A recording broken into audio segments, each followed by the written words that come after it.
ছাত্ৰ ছাত্ৰীহঁত তোমালোকক সকলোকে ইউটিউব চেনেললৈ স্বাগতম জনাইছোঁ। আহাচোন আজি আমি ষষ্ঠ শ্ৰেণীৰ আৱৰ্জনা সৃষ্টি আৰু নিষ্কাশন নামৰ পাঠটি আলোচনা কৰোঁ।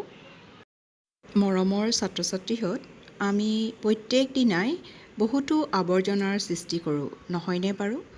বিদ্যালয়ত, ঘৰত, কেতিয়াবা কাৰ্যালয়ত বা ওচৰৰ ফিল্ডত আমি প্ৰত্যেক দিনাই বহুতো জাবৰ পেলাওঁ আৰু সেই জাবৰবোৰে আমাৰ পৰিৱেশ বিনষ্ট কৰে। ধৰি লোৱা তোমাৰ বিদ্যালয়ৰ শ্ৰেণীকোঠাত পেঞ্চিলডাল শ্বাৰ্প কৰি জাবৰখিনি পেলাই দিয়া, অদৰকাৰী কাগজবোৰ ফালি পেলাই দিয়া, নহয়নে বাৰু? কেতিয়াবা চিপছ দোকানৰ পৰা কিনি আনি চিপছ খোৱাৰ পাছত পেকেটটো পেলাই দিয়া। ঠিক তেনেদৰে বিস্কুট আদি খাই বিস্কুটৰ পেকেটটো পেলাই দিয়া। আমি ঘৰত বিভিন্ন ধৰণৰ সামগ্ৰী কিনি আনো আৰু কিনি আনি ব্যৱহাৰ কৰাৰ পিছত সামগ্ৰীবোৰ থকা মোনা বা টিনবোৰ আমি পেলাই আৱৰ্জনাৰ সৃষ্টি কৰোঁ। আমি দৈনন্দিন জীৱনত বহুতো আৱৰ্জনা সৃষ্টি কৰোঁ। ৰাজহুৱা স্থানত বা বাছ স্থানত বা কেতিয়াবা ৰেলত আমি আৱৰ্জনাসমূহ দেখিবলৈ পাওঁ। এই আৱৰ্জনাসমূহ আমি কেনেদৰে পৰিত্ৰাণ পাব পাৰোঁ? আমি ঘৰুৱা আৱৰ্জনা যেনে ভঙা পুতলা, কাপোৰ, জোতা, চেণ্ডেল আদি পেলাই দিওঁ। এইবোৰো একোবিধ আৱৰ্জনা। আমাৰ ঘৰ আৰু চৌপাশৰ এই আৱৰ্জনাবোৰ আঁতৰাই পেলোৱা যদি নহয় তেনেহ'লে আমাৰ খুব অপকাৰ হ'ব। চাফাই কৰ্মী আহে আমাৰ আৱৰ্জনাসমূহ ঘৰৰ চৌপাশৰ বা আমাৰ পৰিৱেশৰ পৰা আঁতৰাবলৈ তেওঁলোকক আমাৰ যিবোৰ নগৰ নিগম আছে বা নিকায়সমূহে নিয়োজিত কৰে। তেওঁলোকে সেই আৱৰ্জনাসমূহ কঢ়িয়াই নি চহৰৰ পৰা বহু নিলগত এটুকুৰা ঠাইত জমা কৰি থয় আৰু চাফাই কৰ্মীয়ে কৰা এই আৱৰ্জনাসমূহৰ ট্ৰাকত ভৰাই লৈ যায় আৰু এটুকুৰা পিটনি সদৃশ ঠাইত যেতিয়া পেলায়, সেই তাত আৱৰ্জনাসমূহে খুব কদৰ্যময় পৰিৱেশৰ এটাৰ সৃষ্টি কৰে। তাত খুব দুৰ্গন্ধ ওলায়। কেতিয়াবা বাৰু তোমালোকে তেনেকুৱা ঠাই পাৰ হৈ গৈ পাইছানে? আমি মুখত আৰু নাকত কাপোৰেৰে সোপা মাৰি পাৰ হ'ব লাগে, নহয় জানো? চাফাই কৰ্মীসকলে আৱৰ্জনাবোৰৰ পৰা পুনৰ ব্যৱহাৰ কৰিব পৰা অংশখিনিক পুনৰ ব্যৱহাৰ কৰিব নোৱাৰা অংশৰ পৰা পৃথক কৰা হয়। আৱৰ্জনাবোৰৰ মাজত ব্যৱহাৰ উপযোগী আৰু ব্যৱহাৰৰ অনুপযোগী দুয়োটা উপাদানেই থাকে। ব্যৱহাৰৰ অনুপযোগী উপাদানবোৰ পৃথক কৰা হয়। পাছত সেইবোৰৰ জাবৰ পেলোৱা ঠাইত সিঁচৰিত কৰি মাটিৰ এটা তৰপেৰে ঢাকি দিয়া হয়। যেতিয়া জাবৰ পেলোৱা ঠাইখন সম্পূৰ্ণভাৱে পূৰ্ণ হয় তেতিয়া সাধাৰণতে সেই ঠাইখনক উদ্যান বা খেলপথাৰলৈ পৰিৱৰ্তিত কৰা হয়। পাছত প্ৰায় ২০ বছৰৰ সময়লৈ তাত কোনো ধৰণৰ ডাঙৰ ঘৰ আদি সাজিবলৈ দিয়া নহয়। আৱৰ্জনাৰ ব্যৱহাৰৰ উপযোগী উপাদানবোৰৰ কিছুমানক ব্যৱহাৰত লগাবৰ বাবে জাবৰ পেলোৱা ঠাইখনৰ ওচৰতে উপাদানবোৰৰ পৰা পচন সাৰ তৈয়াৰ কৰি এক কাৰখানা বা এক উদ্যোগ গঢ়ি উঠা হয়। ছাত্ৰ ছাত্ৰীহঁত, উদ্ভিদ আৰু প্ৰাণীৰ লগতে পাকঘৰৰ পৰা বৰ্জিত দ্ৰৱবোৰ প্ৰাকৃতিক সাৰলৈ ৰূপান্তৰিত কৰাকে পচন সাৰ প্ৰস্তুতকৰণ বুলি কোৱা হয়। ক্ৰিয়াকলাপ এটা কৰি চাওঁ আহাচোন। তোমালোকৰ ঘৰৰ আৱৰ্জনাসমূহ প্ৰথমে দুভাগত ভাগ কৰা। পাকঘৰৰ পৰা পোৱা আৱৰ্জনা যেনে ফল-মূল, শাক-পাচলিৰ বাকলি, কণীৰ বাকলি, পেলনীয়া আহাৰ, চাহপাত, বাতৰি কাকত, শুকান পাত আৰু কাগজৰ বেগ এইবোৰ এটা ভাগত ভাগ কৰা আৰু আনটো ভাগত কৃত্ৰিম আহেৰে তৈয়াৰী কাপোৰৰ টুকুৰা, পলিথিনৰ বেগ, ভঙা কাঁচ, এলুমিনিয়ামৰ কাগজ, গজাল, পুৰণা জোতা আৰু ভঙা পুতলা। এই ভাগ দুটা পুনৰ আৰু দুটা ভাগ কৰা। এতিয়া মুঠতে 4টা ভাগ কৰা আৰু 4টা পৃথক পৃথক পলিথিনৰ মোনাত ভৰোৱা আৰু মুখকেইখন টানকৈ বান্ধি দিয়া। এই 4টা পেকেটেই 4টা মাটিৰ গাঁত খান্দি পুতি থোৱা আৰু মাটিৰে ঢাকি দিয়া।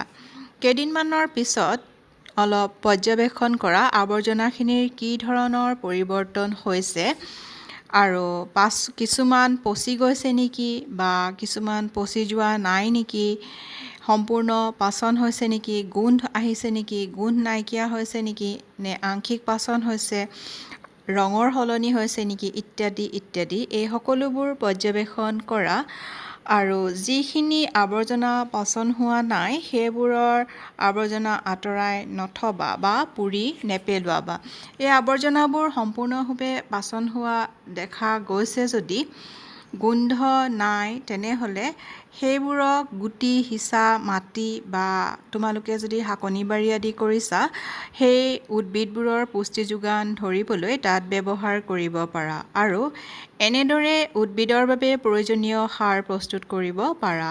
এইবোৰকে পাচন সাৰ বুলি কোৱা হয়।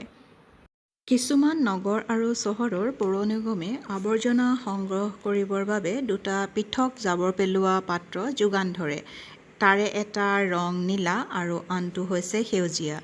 নীলা ৰঙৰ জাবৰ পেলোৱা পাত্ৰটোত পুনৰ ব্যৱহাৰ কৰিব পৰা বস্তু যেনে প্লাষ্টিক, ধাতু আৰু কাঁচৰ সামগ্ৰীৰ বাবে ৰখা হয় আৰু আনটো সেউজীয়া পাত্ৰটো যিবোৰ পুনৰ ব্যৱহাৰ কৰিব নোৱাৰি অৰ্থাৎ পচি যায় তেনেকুৱা বস্তুৰ বাবে ৰখা হয়, যেনে পাকঘৰ বা আন উদ্ভিদ আৰু প্ৰাণীৰ বৰ্জিত দ্ৰব্য সংগ্ৰহ কৰিবৰ বাবে ব্যৱহাৰ কৰা হয়। তোমালোকৰ বিদ্যালয়ত বাৰু এনেধৰণৰ পৃথক পৃথক আৱৰ্জনা পেলোৱাৰ ব্যৱস্থাপনা আছেনে? যদি নাই তোমালোকেও কৰিবলৈ চেষ্টা কৰিবাচোন। ছাত্ৰ-ছাত্ৰীসকল, তোমালোকে বাৰু ৰাস্তাৰ দাঁতিত শুকান পাতৰ জাবৰৰ দমবোৰ কেতিয়াবা লক্ষ্য কৰিছানে? বা কেতিয়াবা আমাৰ ঘৰৰ গছৰ তলত সৰা পাতবোৰ দম কৰি থোৱা দেখিছানে? বেছিভাগ সময়তে এইবোৰ জ্বলাই দিয়া হয়। খেতি পথাৰ চপোৱাৰ পাছতো খেতিয়কসকলে তুঁহ, শুকান পাত আৰু শস্যৰ অলাগতিয়াল অংশবোৰ পথাৰত জ্বলাই দিয়ে। এইবোৰ জ্বলোৱাৰ পাছত ওলোৱা ধোঁৱা আৰু গেছবোৰ আমাৰ স্বাস্থ্যৰ পক্ষে অপকাৰী। আমি এনেধৰণৰ অভ্যাসবোৰ বন্ধ কৰিবলৈ চেষ্টা কৰিব লাগে আৰু এই জাবৰবোৰ প্ৰয়োজনীয় পচন সাৰলৈ ৰূপান্তৰিত কৰিবলৈ চেষ্টা কৰিব লাগে। ছাত্ৰ-ছাত্ৰীসকল, ৰঙা কেঁচু ব্যৱহাৰ কৰি যি পদ্ধতিৰ দ্বাৰা পাকঘৰৰ আৱৰ্জনাবোৰৰ পৰা পচন সাৰ প্ৰস্তুত কৰা হয় সেই পদ্ধতিটোকে কেঁচু সাৰ প্ৰস্তুতকৰণ বুলি কোৱা হয়। কেঁচু সাৰৰ প্ৰস্তুতকৰণ প্ৰণালীটো অকণমান জানো আহাচোন। ছাঁৰ ঠাইত 30 চেণ্টিমিটাৰ দ' এটা গাঁত খান্দি লৈ গাঁতটোৰ তলত টিনৰ বা তাঁৰৰ জালি পাৰি দিবা, নহ'লে অকণমান বালি তৰপেৰে ডাঠকৈ দি দিবা। এতিয়া শাক-পাচলিৰ বৰ্জিত বস্তু বা ফল-মূলৰ বাকলি আদি বালিৰ ওপৰত পেলাই মেলি দিয়া। ঘৰত পোৱা আৱৰ্জনাসমূহ শুকান পাত, শুকান গছৰ ঠাৰি, শস্যৰ তুঁহ বা বাতৰি কাকতৰ টুকুৰা, ডাঠ কাগজ আদিও বালিৰ ওপৰত মেলি দিব পাৰা। আৰু এতিয়া এই গাঁতটো অলপ পানী ছটিয়াই সেমেকা কৰি দিয়া আৰু বৰ্জিত বস্তুৰ এই তৰপটো হেঁচি নিদিবা। এতিয়া গাঁতটো অৰ্থাৎ ৰঙা কেঁচু দিবলৈ উপযুক্ত হৈ পৰিল আৰু ৰঙা কেঁচু কিছু কিনি আনি বজাৰৰ পৰা গাঁতটোত ভৰাই দিবা। আৰু ৰঙা কেঁচু দিয়াৰ পাছত মৰাপাটৰ বেগ বা পুৰণা কাপোৰ বা ঘাঁহৰ তৰপেৰে ঢিলাকৈ ঢাকি দিবা। ৰঙা কেঁচুবোৰক খাদ্যৰ প্ৰয়োজন হ'লে ঘৰৰ শাক-পাচলিৰ বাকলি, ফল-মূলৰ বাকলি, পেলনীয়া অংশ, কফি বা চাহপাত, চাহ বকাৰ পিছত থকা অৱশিষ্ট চাহপাতখিনিও তাত দিব পাৰিবা। কিন্তু মনত ৰাখিবা, খাদ্যবস্তু, আচাৰ, তেল, ভিনেগাৰ, মাংস বা গাখীৰৰ পৰা বনোৱা খাদ্য আদি তাত কেঁচুৰ খাদ্য হিচাপে নিদিবা। আৰু কিছুদিনৰ পাছত তোমালোকে গাঁতৰ তৰপটো সাৱধানেৰে লৰাই দিবা আৰু কেঁচু সাৰ প্ৰস্তুত হৈ গৈছে। তোমালোকে এটা কথা জানি আচৰিত হ'বা, ৰঙা কেঁচুৰ দাঁত নাথাকে। আহাৰ গুৰি কৰাত সহায় কৰিবৰ বাবে সিহঁতৰ পেশনী থাকে। ৰঙা কেঁচুক এই পেশনীবোৰে আহাৰ গুৰি কৰাত সহায় কৰে। ৰঙা কেঁচুৱে নিজৰ শৰীৰৰ ওজনৰ সমান পৰিমাণৰ আহাৰ এদিনত গ্ৰহণ কৰিব পাৰে। ৰঙা কেঁচু বেছি গৰম আৰু বেছি ঠাণ্ডা পৰিৱেশতো জীয়াই থাকিব নোৱাৰে। 3 পৰা 4 সপ্তাহৰ ভিতৰত গাঁতত বস্তুবোৰ সাৱধানেৰে পৰ্যবেক্ষণ কৰিবা, দেখিবা আমি যি কেঁচুসাৰ প্ৰস্তুত কৰিছিলোঁ সেই কেঁচুসাৰ এতিয়া আমাৰ ব্যৱহাৰৰ উপযোগী হৈ উঠিল আৰু এই কেঁচুসাৰ আমাৰ কৃষি কাৰ্যৰ বাবে অতি উত্তম জৈৱিক সাৰ। প্ৰয়োজনীয় সামগ্ৰী পাবৰ বাবে কাগজক পুনৰ ব্যৱহাৰৰ উপযোগী কৰিব পাৰি। কাগজৰ পুনৰাৱৰ্তনৰ বাবে তোমালোকে পুৰণা বাতৰি কাগজ, আলোচনী বা ব্যৱহাৰ কৰা লেফাফা, টোকাবহী বা অন্য যিকোনো কাগজ ল'ব পাৰা। কাগজবোৰ সৰু সৰু টুকুৰা কৰি ফালা, এটা বাল্টিত ভৰোৱা আৰু তাত অলপ পানী ঢালা। কাগজৰ টুকুৰাবোৰ পানীত ডুব যোৱাকৈ এদিনৰ বাবে ৰাখা। এতিয়া এইখিনি ফেনেকি এটা ডাঠ লে প্ৰস্তুত কৰা। এই আৰ্দ্ৰ লেখিনি ফ্ৰেমত থকা ধাতুৰ জালত বহলাই মেলি দিয়া। লেটো যাতে সুলুক-থুলুক বা সকলো ফালে সমান ডাঠ হয় তাৰ প্ৰতি লক্ষ্য ৰাখিবা। যেতিয়ালৈকে পানীখিনি ওলাই নাযায় তেতিয়ালৈকে অপেক্ষা কৰিব লাগিব। এতিয়া সাৱধানেৰে ফ্ৰেমৰ পৰা লে তৰপটো উলিয়াই আনা আৰু এখন বাতৰি কাকতৰ ওপৰত ৰাখি ৰ'দত মেলি দিয়া। বাতৰি কাকতখনৰ চুককেইটা যাতে কোচ খাই নাযায় তাৰ প্ৰতি লক্ষ্য ৰাখিবা। ৰ'দত মেলি দিয়াৰ আগতে তাত খোৱা বস্তুত ব্যৱহাৰ কৰা ৰং, শুকান পাতৰ টুকুৰা, ফুলৰ পাহি বা ৰঙীন কাগজৰ টুকুৰাও মিহলি কৰিব পাৰা। ইয়ে সুন্দৰ নক্সাৰ সৈতে পুনৰাৱৰ্তিত কাগজ পোৱাত সহায় কৰিব। আমাৰ জীৱনটো প্লাষ্টিকৰ অবিহনে ভবাটো কিছু কষ্টকৰ হৈ পৰে। আমি ব্যৱহাৰ কৰা প্লাষ্টিক প্ৰস্তুত কৰা সামগ্ৰীৰ কিছুমান তালিকা প্ৰস্তুত কৰিবাচোন। তোমালোকে মনত পেলোৱাচোন, তোমালোকৰ পুতলা, জোতা, বেগ, কাপোৰ, কলম, দাঁত মজা, ব্ৰাছ, বাল্টি, বটল, পানীৰ পাইপ, পানীৰ বটল আদি প্লাষ্টিকেৰে সজা সামগ্ৰীসমূহৰ এখন দীঘল তালিকা ওলাব। আচলতে প্ৰত্যেকবোৰ প্লাষ্টিকেই ব্যৱহাৰৰ অনুপযোগী নহয়। কিছুসংখ্যক প্লাষ্টিকক পুনৰ ব্যৱহাৰ কৰিব পাৰি, কিন্তু কিছুমানৰ পুনৰ ব্যৱহাৰ কৰিব নোৱাৰি।